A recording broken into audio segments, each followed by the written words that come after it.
चलित वर्ष गणना रिपोर्ट अनुसार सारा ओडिशा रे 710 डॉल्फिन देखा मिलता बेले केवल भितरकनिका 505 डॉल्फिन चिन्हट करा जायछि।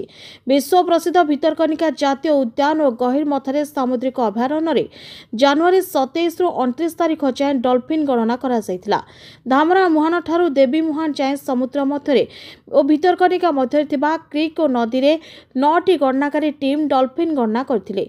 भितरकनिका सहित चिलिका, पुरी, ब्रह्मपुर, भद्रक और बालेश्वर डॉल्फिन गणना करा जायतिला।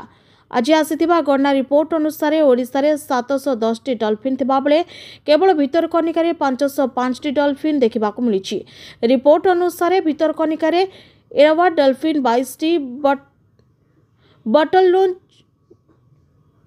बटलनोज डॉल्फिन 5टी एवं हम्पबैक डॉल्फिन 470टी, स्पिनर डॉल्फिन 8टी, मोट 505टी डॉल्फिन देखा मिलता बेले चिलिकार एरवा डॉल्फिन 159टी एवं हम्पबैक डॉल्फिन 15टी, मोट 164टी चिन्हट करा जायछि।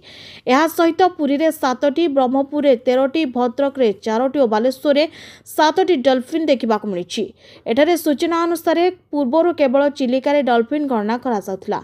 राज्य सरकार को जंगल, परिवेश और जलवायु परिवर्तन विभाग निष्पत्ति क्रमे 2015 मसीहा ठारू भितरकनिका अंचल डॉल्फिन गणना करा जाउछि।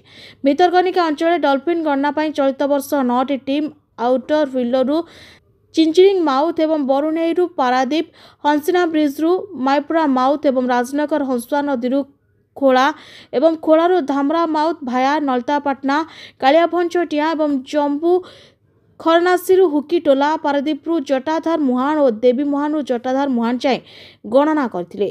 समुद्र मध्य 5टी टीम और नदी एवं क्रिक रे 4टी टीम डॉल्फिन मानक गणना करा जायतिला। तेबे गहिरमथा भितरकनिका 2021 रे 342टी, 2022 रे 540टी, 2023 रे 550टी एवं 2024 रे 502टी एवं चलित वर्ष 505टी डॉल्फिन को गणना बेले देखा मिली।